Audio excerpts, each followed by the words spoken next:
Good evening and welcome to the Franchise Tag Podcast with me, not your host, Sky, who is usually our Monday night host. Unfortunately, sickness has struck the Franchise Tag like a lightning bolt to a tree. We've exploded into this array of debris, and me and James are here to pick up the pieces. You know, the Tuesday night boys coming to help out the Monday night crew, even though I am usually part of the Monday night crew. But yeah, unfortunately, Sky and Adam are both feeling pretty unwell. I ain't feeling the darling buds of May either, and James was not feeling too great last week either, but luckily he's recovered as well, and so have I. But it'll be the same format as per usual for our Monday show, reviewing 3 games this time from the Sunday night slate, and then talking about the Monday night football matchup between the New York Giants and my Pittsburgh Steelers. So a lot of fun. Welcome, James, to the Monday show. Firstly, thank you. A little bit of a different thing to usual. Obviously, Sky usually does his 3 stats that we then have to decide which one's correct. I haven't done that this time. I feel like Sky delivers it in the best way. It's always good fun. The interesting, actually, I'll give you one stat of the weekend because I did find it very interesting. Okay, cool. I love a stat. So the Lions, everyone thinks that David Montgomery is the touchdown guy and Gibbs is sort of the dirty yards guy, right? Yeah. Well, the 19 times that they've played together in games, the touchdown ratio is 19 to Montgomery and 16 to Jahmyr Gibbs. So it's actually a lot closer than people think. Yeah, that's interesting. I mean, I thought it was much more lopsided to Montgomery and I think everybody sort of does. I don't know what makes that. Is that because his are usually a little bit more spectacular? Has he got the burst of runs? Maybe Gibbs just gets the 1 yard drive overs, but I don't know. I feel like I've seen a few of those from Montgomery this time around. So I don't know what that is. That's a strange one. I don't know why that feels so skewed. But no, good stat. I like that one. I've got a good stat for you later on. I'll save it for when we get to the relevant game. I haven't triple sourced it, and I'm not sure who is keeping tabs of it because given the date that it dates back to, somebody would have to be very old to keep track of it and one particular person, but let's just assume that it's correct. I've got it from a fairly legit source, so touch wood, we're all good. As Gruden once said at the Raiders, knock on wood if you're with me. Yeah, and everybody did, and I never understood why. Yeah, strange. Funny how we just go along with the times at the time. Yeah, well, that's it, don't you? I suppose. I think we've seen a bit of that in years gone by as well without him, but let's not dwell on them too much. It's a painful topic. Let's not dwell on the Raiders. Let's start talking about our first review game of the weekend, and that we are going to be talking about the Chicago Bears beating the Washington Commanders losing to the Washington Commanders 15-18. God, Sky makes it look so easy. I make it look so hard. Obviously, a dramatic late win for Jaden Daniels and this Washington Commanders. A Hail Mary caught by one Noah Brown in the 23 seconds left on the clock. Obviously, stadium went wild. Probably the loudest we've heard Washington Stadium in a very long time. I mean, they've had a lot to cheer about this season, but quite a close contest going down to the wire between these two teams. Very much defense, a very good defense against a very, very good offense. I mean, we'll start with Commanders to begin with. 481 total yards for 18 points isn't so good. But they've got over 20 every game this season, and they again have done a really good stellar performance against the Bears, James, but it still went down to the wire. It did, and it was one of those games where Washington really looked in control of it for a long time, but they had that game that I feel as though every single team has one or two, and a lot of teams have a lot more. They just couldn't get out of their own way. They were close, always close, and then nothing. And like you say, it felt right that they won it. Obviously, the dramatic way in which they won it, they would have preferred to have avoided. But at the same time, I think when you're on a good run, like they have been, and obviously they moved to sort of 6-2 now, you need one of these games. You need one of these games where you play okay, but you can't quite execute the last few plays that get you over the line and get you the points, but you still come away with the win. And I think that's what what good teams are able to do, and what you need for confidence. I mean, like you say, they put up so many yards, and they should have had twice the amount of points that they ended up coming away with for that, net yardage. I mean, we saw a ridiculous stat in the Lions game where they had something like 50-odd total yards and managed to score over 40 to 50 points. And, so there are these weird anomaly games where it goes one way and the other. But yeah, I mean, they couldn't get out of their own way. There was a weird set of plays that I would love to get your opinion on and know what you would have done. So I think it was like 12-7. It was late in the fourth. Chicago fumbled the handoff. They were going for the big man touchdown right at the goal line, and Washington get control of the ball, and then they managed to move down the field, and then they get to 4th and inches on the 12, and then Cliff Kingsbury's just really, really conservative, and there were basically 3 possible outcomes. You either convert the first down, assuming obviously you're a fairly efficient offense, which they had been for the majority of the game. You don't convert, and the Bears get the ball back, or Washington punt the ball to the Bears, and the Bears either burn the rest of the clock and go on and score and win, or if there's any time left, you fail to score and lose. Washington did punt, which I thought was completely the wrong move. Chicago took the ball down the field, punched it in, added the 2-point conversion. But thankfully the Bears left enough time on the clock for the Hail Mary to go. So in that situation, you're Cliff Kingsbury, you've been playing well. He punted.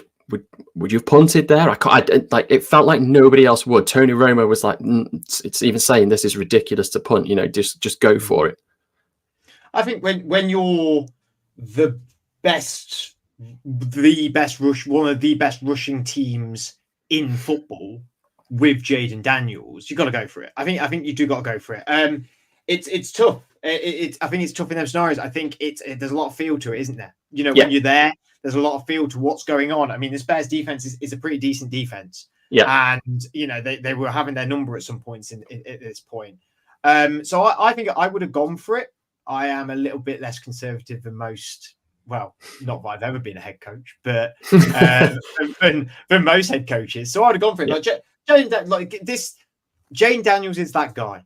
Yeah. You know this now. He is that guy, man. Like, he is so special. He is so good. I mean, he was 21-38, 326 yards, a touchdown on the day.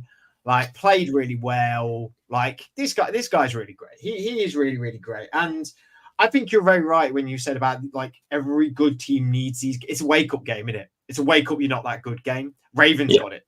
I mean, that's not going to be one of the games we review today, but the Ravens had that sort of game, like wake-up game, really, because they've been on such a great run of form. So I don't think this is like, I think this is just an anomaly for Commanders games, but I think you're right. It's a wake up. We've learned some things. We've tried some things. Let's go on to the next game. They're getting to the Giants next divisional game, really important game for them, especially against a defense where it's pretty good. Depending on tonight's outcome, that might be a bit more tasty than we imagine. But leaning on to the Bears side of things, I mean, Caleb did not play overly well in this game. I mean, 10 for 24, 131 yards. It felt like that DeAndre Swift long 50-yard plus touchdown was the one that sort of sparked the Bears to go.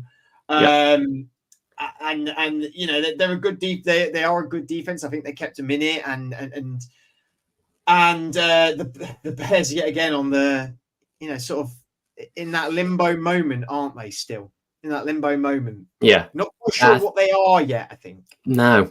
This is the thing. There's a few of those teams knocking around at the moment. The Bears being one of the more prominent ones, obviously, because they have a first round rookie for number 1 draft pick rookie QB, and it puts that spotlight a little bit more intensely on your team when you have that. in some ways, let's look at it, just going back to the Commanders for a second, being the number 2 pick, okay, it's still incredibly high, but not being the number 1 just takes that little bit of the edge off you. And I don't know what it was about Caleb Williams in this game, and with some of his other games, he still looks indecisive at times, and obviously he is a rookie, so I'm not going to go too hard on him. He's got a great sort of wealth of weapons to throw to, and he seems to be having these games where you think they're building that connection and that rapport. He and Odunze especially have looked quite well in sync, but then all of a sudden he can't get it going, and I sort of wonder if he's actually almost spoilt for choice in some ways. I know this sounds, in some ways, so many teams would be grateful to have so much choice at wide receiver, but is he trying to spread the ball around too much? Is he not being able to find enough of a connection because these guys are so demanding? Keenan Allen's going to want so many touches, and DJ Moore's going to want so many touches, and Dunze's going to want so many touches, and so on and so forth. And obviously you've got the guys in the backfield want the ball. Is he suffering a little bit maybe from not just building that one connection with that one guy who's his sort of like comfort blanket guy to go to on the plays that are difficult, on the third and whatevers, or on the plays that they really need? I don't know. Only maybe time will tell, but it's trending in the right direction, but he's just not getting there as quick as obviously someone like Jaden Daniels seems to have done. They seem. I completely agree with you. I mean, it was 6 targets for Dunze, 7 for Allen, 4 for Moore. Dunze with 3 receptions, and Allen and Moore with 2. I mean, there was that horrible throw that he threw to Moore that was at I think it was on the 3rd down, but it was a swing out pass, and Moore just got lit up. It was like such a ouch moment. Yeah, he was down for a while. Like you could feel it through the screen. Yeah, and I think they need to have that complementary offense. When you're 18 carries, 129 yards, touchdown for DeAndre Swift, like you've got to then complement that with them passing the ball as well. Yeah. Well, I suppose. Yeah. Like it's, and also their 3rd down efficiency was 16%. I mean, it's got to be higher. It's got to be higher to convert against a good teams. But I think they showed grit. I think they've showed grit in a couple of games, and. Like, I don't hate Caleb. Like, Caleb's reaction at the end of the game seemed a bit, he was very, very upset. Clearly, I don't hate that. I think sometimes it's sort of that thing of Tom Brady. With Tom Brady, it was passion. With Aaron Rodgers, it was moaning. Some papers will say it's childish and rookie behavior, and some people will say it shows how intense he is and what a leader he is. Like. I like that from him. They were in this game the whole way, and it's a crushing defeat for them. They're 4-3 on the season now. That had been 5-3. 5-3. You suddenly start talking about Chicago Bears a little bit differently in that NFC North division as well, especially with the Packers running high and thin against the Jags, and the Vikings losing as well earlier this week, and but obviously the Lions had that huge win. So suddenly that division becomes a little bit more. And the Bears are still, shockingly, the Bears are still in with it as well, and they're a team that's learning. They're a team that's learning with Caleb, and it's very interesting. As I said, the Commanders would go 5-3, the Bears would go 5-3 if Bears had won that game. Yeah, suddenly you're like, wow, like these two teams are totally different in a way, aren't they? Well, not totally different, but. It would have felt weird, though, I think, in that regard, for the same record, but two teams with very different feels. Like the Commanders feel like a good team, whereas the Bears feel like they managed to just about get to those wins. And I think the most that you can ask for as a Bears fan this time, even if you end up finishing bottom of that division, if you still finish, you can still finish bottom with a winning record. That'll be just a wild division. But obviously that is immense progress on where they've been the last few years. So, they'll only get stronger as the season goes on, more exposure and more it's for Caleb Williams to the rest of the league. more experience for the other young guys on the team. They'll get stronger in the off season through the draft and through free agency and whatever else. They should keep trending in the right direction. And there's a good chance that some of those other teams in there aren't able to strengthen like they can. So, there will be that perhaps narrowing of the gap, but it's going to take time. And I think Bears fans knew that. They've just got caught up in the hype because it's been going well pretty much from the start. Really, it's been going okay anyway. So I don't know, maybe this is a little bit of a comeback down to earth game for them. Just sort of reassess, understand where you are, and go again next week. Yeah, it certainly could well be. And look at some of the other results over the weekend. We had the Ravens going to the Cleveland Browns, losing 29-24 in a shocking result for Baltimore Ravens fans. We also had the Lions absolutely trouncing the Tennessee Titans, like I said a moment ago, 52-14, a close contest as well with the Texans against the Colts, which was a wild game, 23-20. I mean, catch our Tuesday show from last week about our conversation about the Colts of Richardson and Flacco, and look at the box score, and you might see some validity in what we were trying to say. and James, you weren't there for that, but I know you probably listened to it, and you've definitely heard it about what Richardson did that game, and it was interesting reading. I mean, a wild weekend of results, 30-27 for the Green Bay Packers against the Jacksonville Jaguars. Again, a really close contest there. And then we'll move into our next game of this evening, which is we're going to go back to talking to the Ravens and Browns game and look at that in a bit more detail.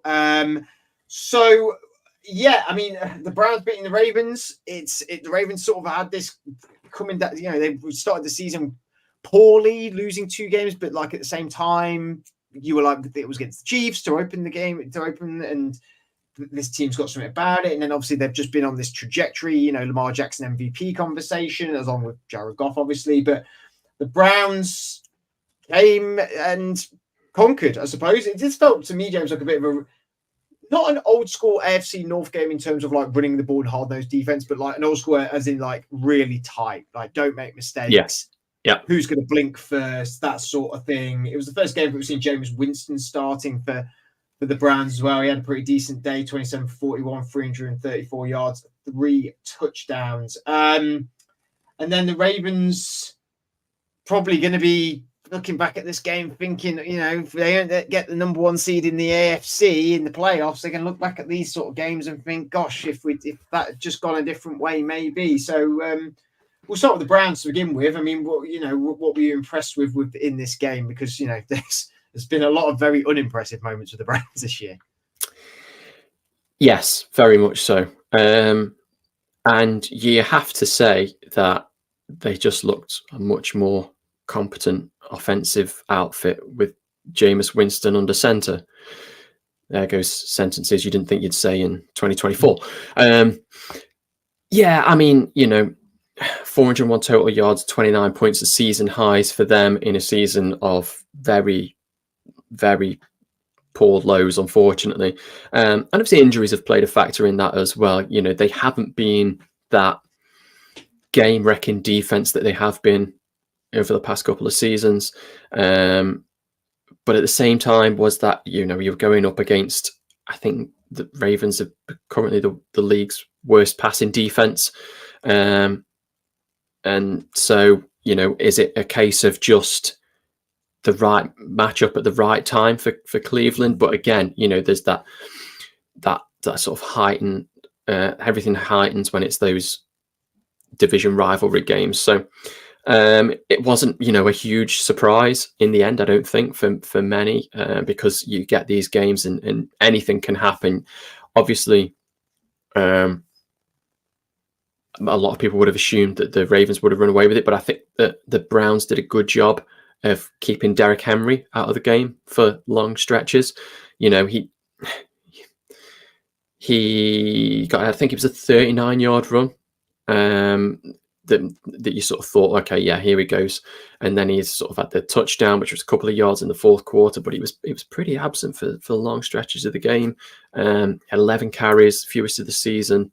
He only ran for 73 yards. So credit to the Browns for making life difficult for them. And obviously, you know, fair play. Winston found his connections with Tillman, played okay football, but got away with a couple. I think the missed opportunities by the Ravens that will be ones that they'll rue. Kyle Hamilton in particular, that moment, you know, fairly standard Jameis throw normally gives you 1 or 2 a game where it gives you the opportunity to go and get him. But they played okay. They didn't look like obviously they're going to really be setting the league alight anytime soon, but will be encouraged by just making that little bit of a step forward. If they can, you know, get the run game going a little bit more, that would help. But, you know, I mean, Jameis, he just makes things interesting, doesn't he? I know he's not a favourite or anything like that, and he's not necessarily the guy that you would want on your team, but he does keep things fun. There is just something about him that you sort of can't take your eyes away from. And I think it's just that unexpected nature of what every throw could be. Could be sublime, could be ridiculous, and anything in between, you know. Considering a week, like 2 weeks ago, they were a team that couldn't get eyes to a screen. Suddenly, you're like, suddenly, it's got must-watch TV with Jameis Winston involved, isn't it, in a way? We nearly did get to see, like, Lamar magic on that Hail Mary at the end. And after, obviously, you know, the Commanders won, not that I recall whether it was going on at the same time. I can't remember whether they were on the... No. Commanders were the late. Commanders was later in the evening, wasn't it?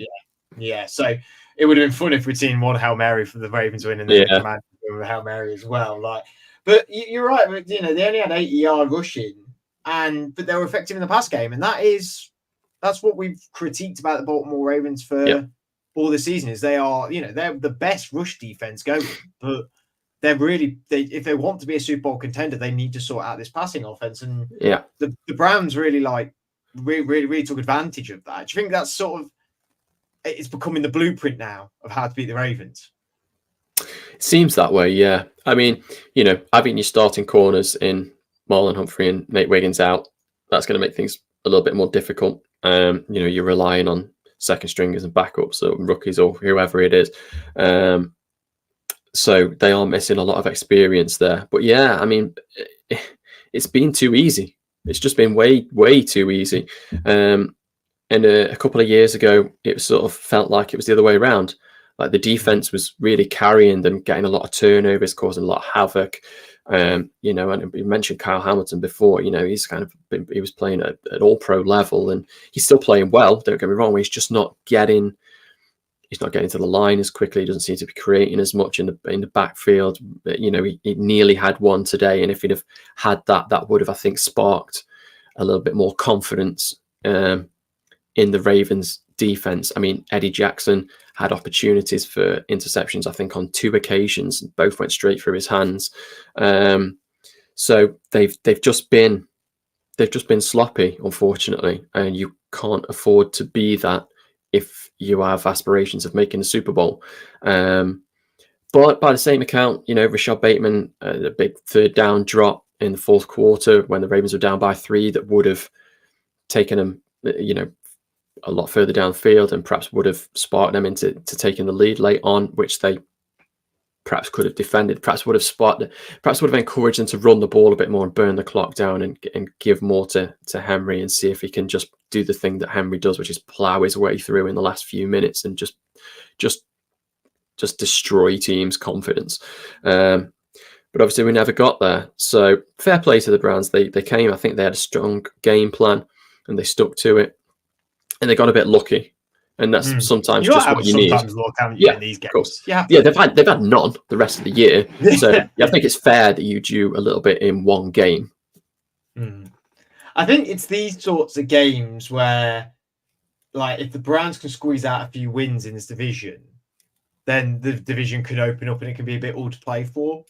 But I say that, like, I think that's more I mean, I don't trust my confidence with the Browns or the Ravens, or the Bengals to then top this division and make a deep Super Bowl run. Like, I've sort of said this a few times with Ravens I've lost, this is the anomaly. Like, we have every confidence that they are going to go maybe to the AFC Championship. Like, well, they're in the conversation for that, aren't they? I mean, they have to be. Them, the Chiefs, the Bills are the three teams that you more than likely see going to there, you know. And in that hierarchy, I would perhaps put the Ravens third at this moment in time.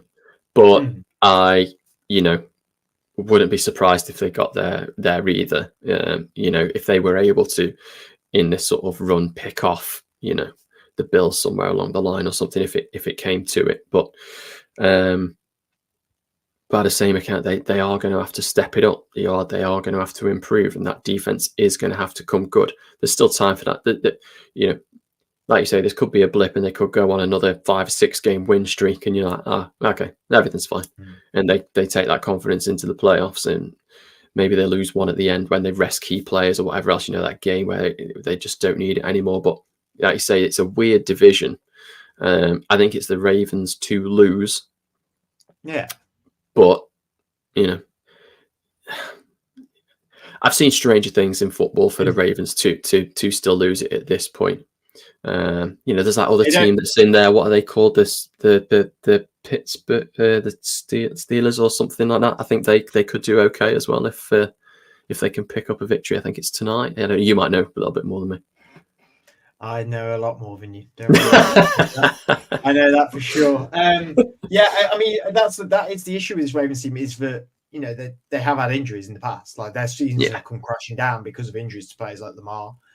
But I don't know when I'll get off the fence of that was a blip in the system. I think the blip in the system is they allowed for 321 passing yards in this game. They've allowed for 2,331 in the season, which is 32nd, and their last in receiving touchdowns as well was 17 in the whole. They have to figure that out.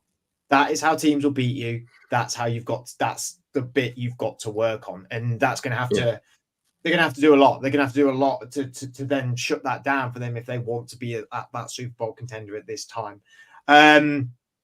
So let's have a look at the rest of Sunday and some of the matchups happening. Like I said, a lot of close games.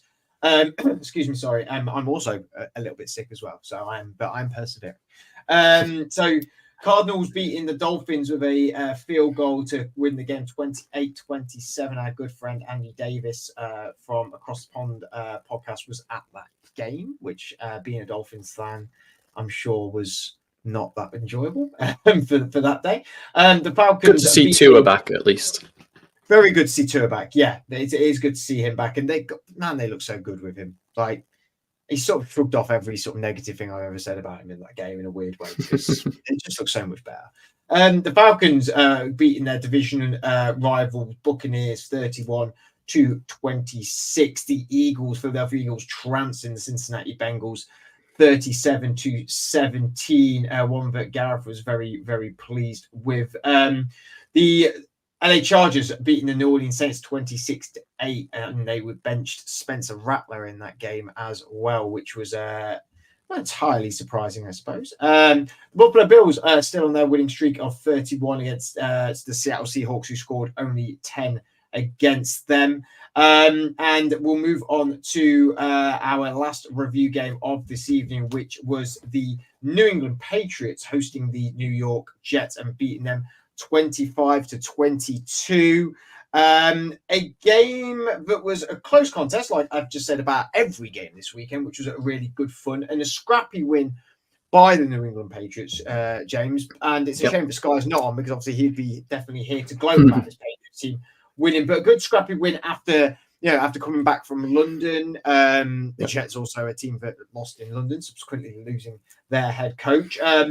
Obviously, it was a shame with Drake May getting injured with that head injury and Brissett coming in the game, but he closed out the game for them. But it was actually a big shame, because I thought May was really showing off his ability in this game. He seemed to really feel very confident, like his rushing ability as well. Like he was looking really impressive. It's a shame. Hopefully, he's not out for too long.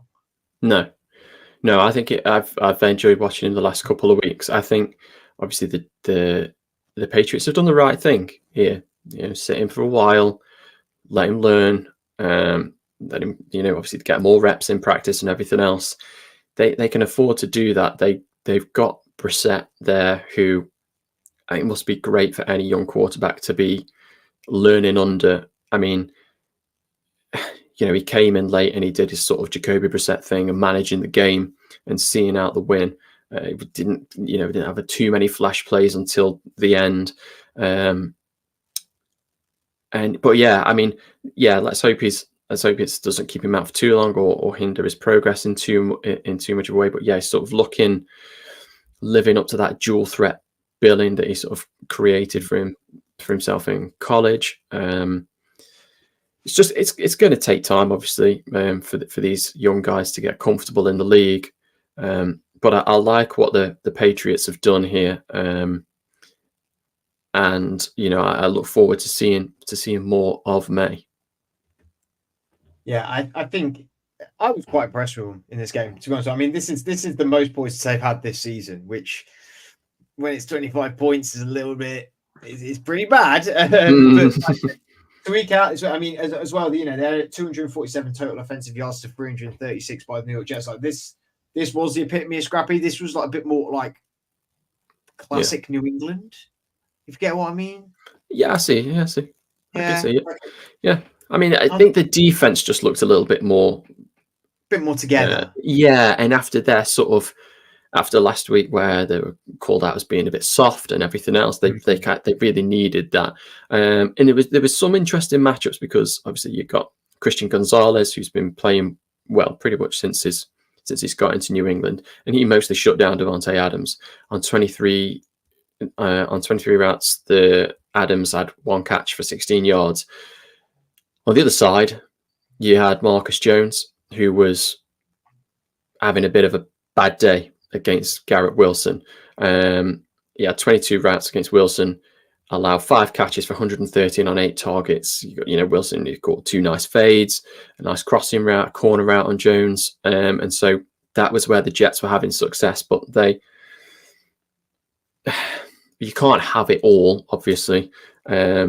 It's really difficult to shut down 2 premier wide receivers without double teaming both of them and leaving yourself super vulnerable everywhere else. But, I think that, again, steps in the right direction for the Patriots. And if you can get May back under center, getting that bit more experience, he offers that little bit more than Brissett does with his sort of dynamism and he's sort of got that. I mean, Brissett's got a decent arm still, don't get me wrong. I'm not knocking that at all, but May just looks like he's got a real cannon that he can just let fly. And he's sort of got that kind of gunslinger mentality that I just don't think Jacoby Brissett has got. I've got my stat for you, if you would like a stat. So the Jets scored 20 plus points, committed 0 turnovers, and held their opponent to under 250 yards of offense.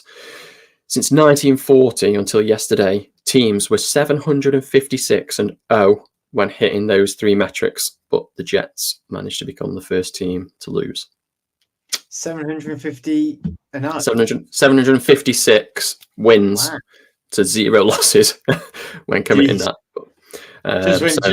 Just when you think the Jets season can't get any worse. Yeah, I mean, they've lost every game since they fired Salah. Looking back at that now, I mean, you cannot have 336 offensive yards and that stat and lose. You just can't, can you? No. It's just the last time a team. So they were the first team since 2012 to lose with 0 giveaways and less than 250 yards. This is a stat along a similar line, but somehow it's different.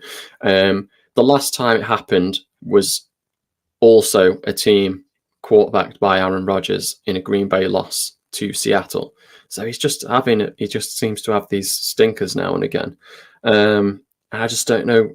I don't know what it is. Everybody in that organization just looks to be devoid of confidence, ideas. it's just been a poison chalice since Aaron Rodgers has got there, and it's obviously not his fault. I don't think he's been playing that badly. What was he today? 17 for 28, 233 yards, a couple of touchdowns. But it's just that the defense, which we just thought would be the unit to carry this team far, just really has been faltering. I mean, Sauce Gardner just looked a little bit lost. Hassan Reddick came back in yesterday, obviously after his holdout, did nothing. No tackles and 2 quarterback pressures in 26 snaps. Yeah, but he has like not played this year. Yeah. But everything, every phase of the game, Greg Zuerlein, nicknamed Greg the Leg, just missed another field goal and a point and an extra point attempt. He's got 6 field goal misses on the season. I know a couple of weeks ago they were holding kicker auditions, so don't be too surprised if next week there is a new kicker in New York. And just they need something. It has been these little things in games that perhaps would have turned this record around. They're not a million miles away, but they just feel it when you watch them. It just something about it just doesn't feel right or cohesive. It's weird. I thought it was to do with the run game, but they've run because they've been a terrible running team this year. But they've rushed for over 100 yards in this game. They've done that 4 times this year, but they're 2-2. So even when they're rushing for over 100 yards and having that complementary offense, it's still not working. Clearly. Oh, well, 50% of the time it's working. Yeah. So, the it's not going to get you too far, is it, though? No, I just, like you said, it just feels like, the next 3 games are Texans, Cardinals, and Colts. Like, Texans are going for a bit of a lull at them. I mean, actually, for them, they're sort of playing all 3 teams at the right time in a weird way, because the Texans are looking not fantastic at the minute. The Cardinals are looking a bit shaky at the minute. The Colts are looking shaky as well. Like, this could easily be then 2-9, or suddenly it's 5-6, and this looks a bit better, doesn't it? Like, this could be a real run for them in the next few weeks. Yeah, I think we said this a couple of weeks ago as well. We sort of rattled off a list when Johnny was with us, and we sort of said, they quite easily could go on a decent streak here, and obviously that hasn't come to fruition at all. Obviously, Jeff Ulbrich, who was presiding over the defense beforehand, his defense has allowed 85 points in 3 games, which is well above the league average, and he's still calling the defensive plays. So maybe they just need to make a change there. Obviously, in a head coaching role, it's quite difficult to see everything as you were doing beforehand. So maybe he needs to hand those responsibilities off elsewhere and allow somebody with a better view of the game to make those decisions for him. Maybe that sparks a change somewhere. A bad coach, maybe. Well, I mean, I wouldn't say to his face he's still massive, but possibly so. It's so weird. I mean, I just, the right pieces are there. They're just not gelling. So is that something off the field? Is it coaching issues? Do they need to get somebody in? They need to get a young offensive mind in to sort of come up with a little bit more creativity for Rodgers. Get him out of his comfort zone. Unfortunately, hack it out the way, which is going to be difficult, and just say, look, I've been analysing your game for a while, and this is what we need to do. We need to go here, we need there, and whatever else. And we need to get a little bit more balance with the run game. And maybe so maybe in the off season that comes, and next year he's probably only got 1 more year to have a crack, Rodgers. I mean, unless he retires this year, which a lot of people have been seen calling for. But people are saying that Rodgers' time in New York is coming to its end. I just don't know. Did it ever start? Well, it didn't. No, not really. But at the same time, I don't feel like he's the kind of guy who's going to want to go out like that. He's going to want to go out fighting a little bit. And if it's not this season, it could be next, and then it's done.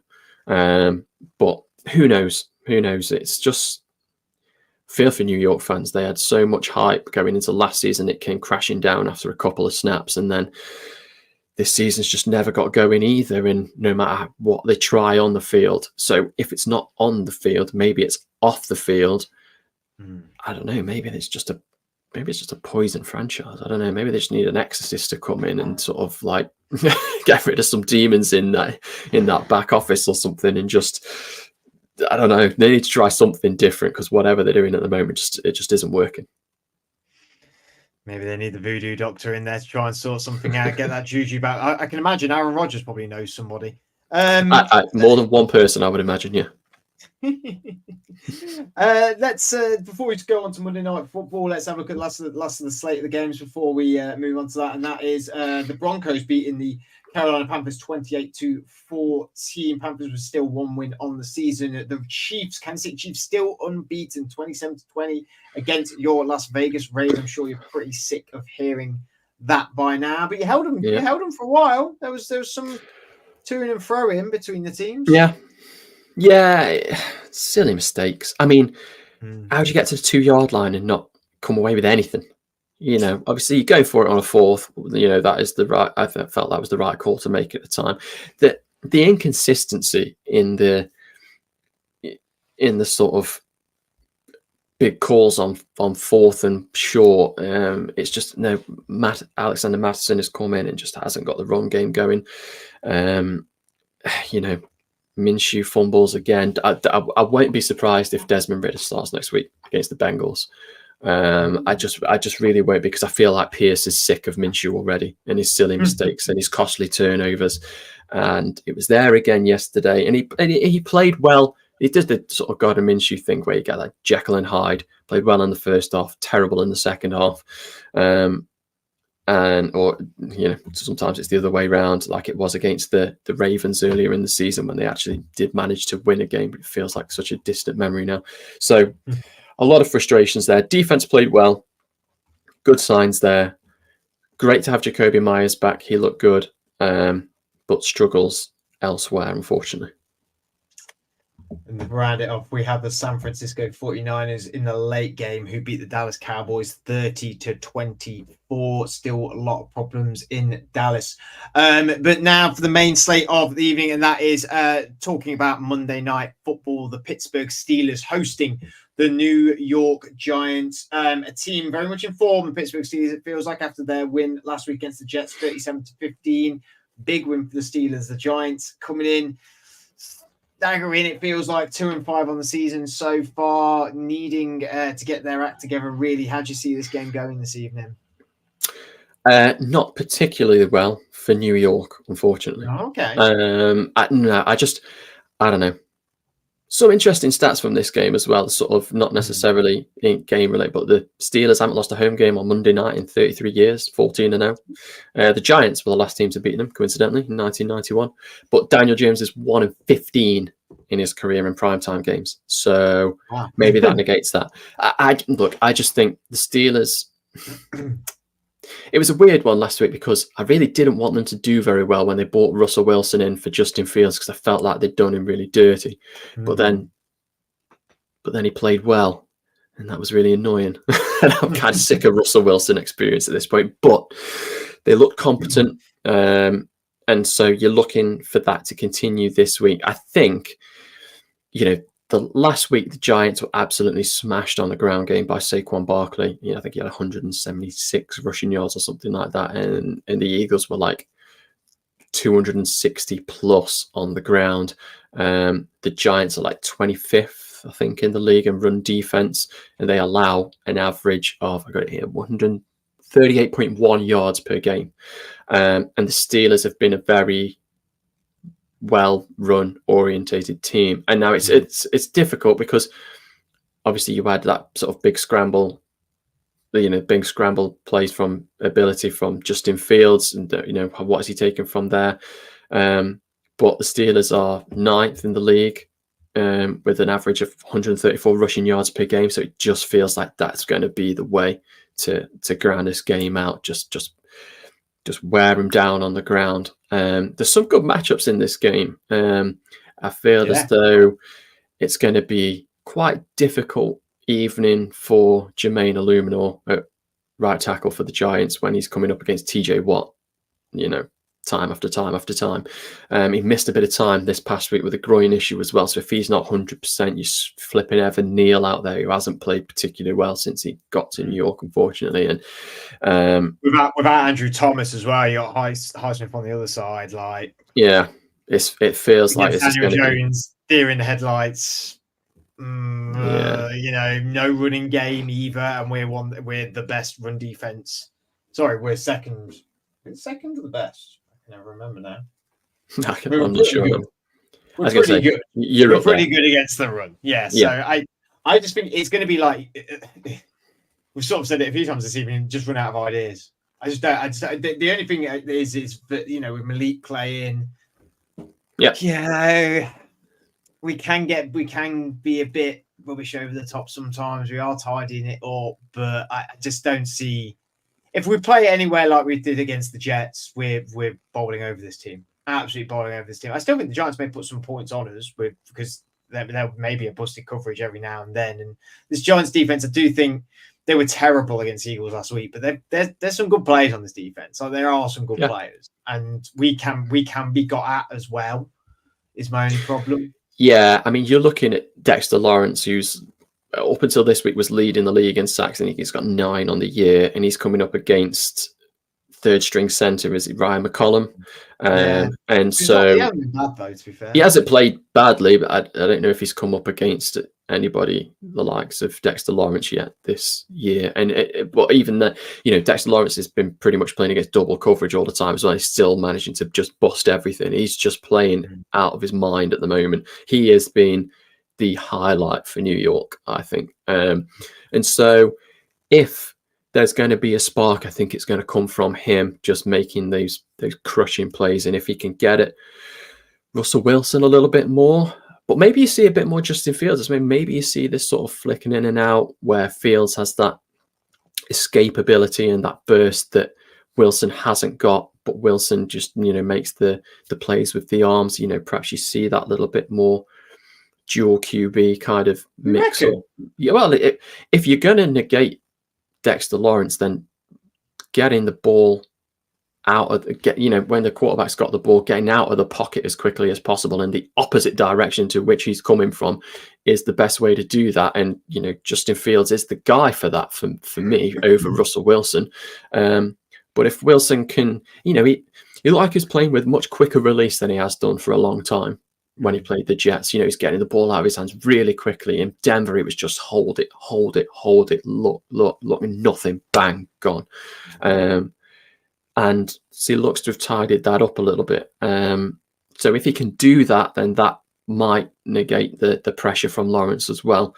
But that's going to be what drives New York. I think it's going to be getting stops on Pittsburgh rather than putting up a lot of points. It feels like if the Giants are going to win it, it needs to be fairly low scoring. But at the same time, if the Steelers can run well, they could quite easily drum up 50. Drum up 50?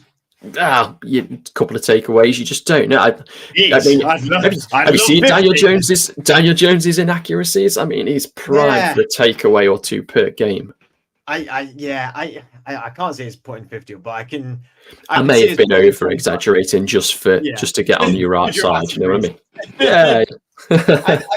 Yeah. I mean, Wilson is going to be looking over his shoulder at Fields. There, he had such a good first game, and if that the performance will obviously dip, but if it's the week after last week's performance that it will dip.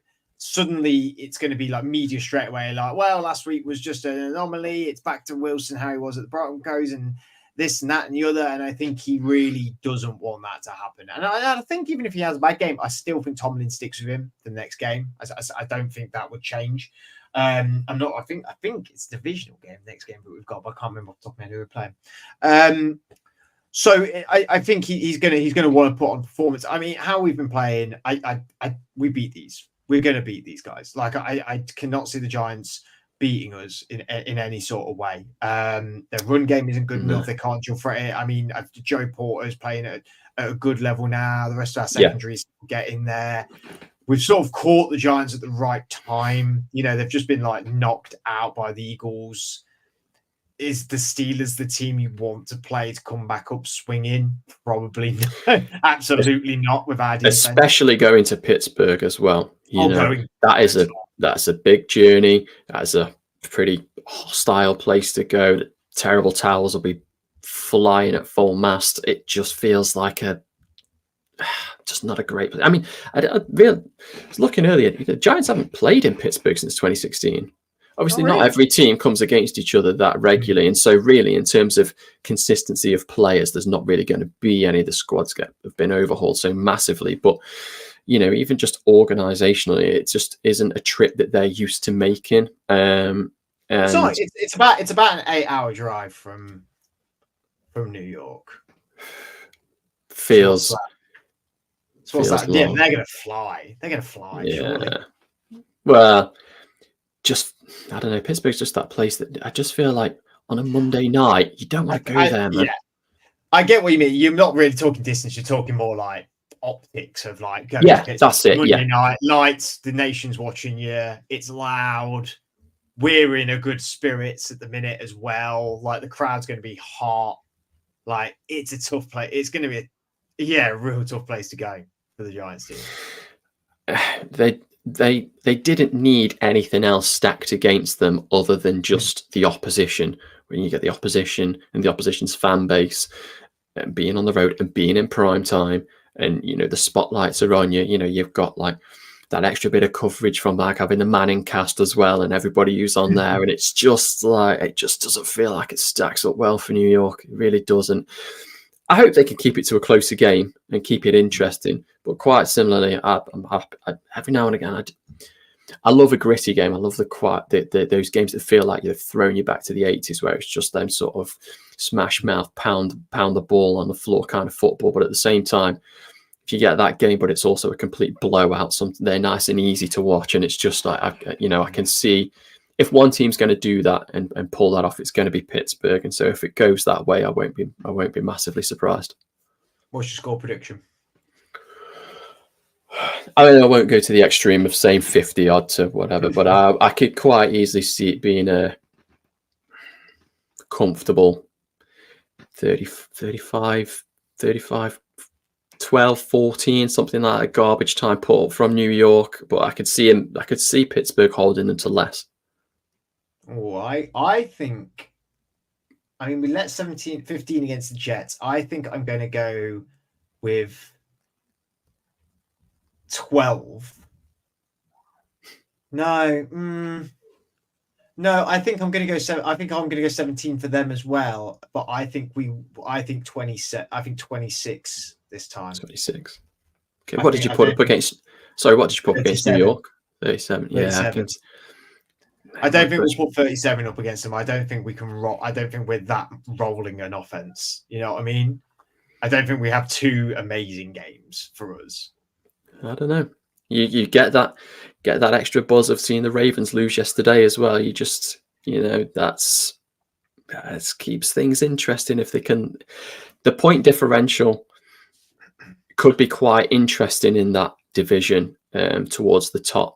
And so if they can get one of these games where they just smash it, just don't let, if it gets if they run away with it early doors, don't just rest on your laurels, and I think Tomlin has been guilty of that in the past. And I get it. Obviously you do want to save your players down the stretch and everything else. But this is the game where you can just, if it does go that way, just take it to them. Why not? You got to have a big game now and again, and now is the time, I think.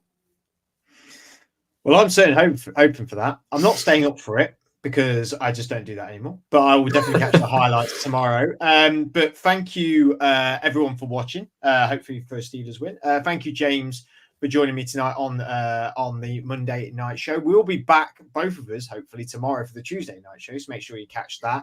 Make sure you catch all of our stuff on social media, as well as checking us out on YouTube. We are forever growing and forever loving you guys being involved with our content and commenting and stuff like that. It's been great fun so far this season. Germany is only around the corner as well, which I will be going to. So that should be a lot of fun. But until then, we'll see you guys all again very soon for the return of Sky and Adam will be on other shows in the week as well. So until then, have a good rest of your week and catch us tomorrow on the Tuesday show.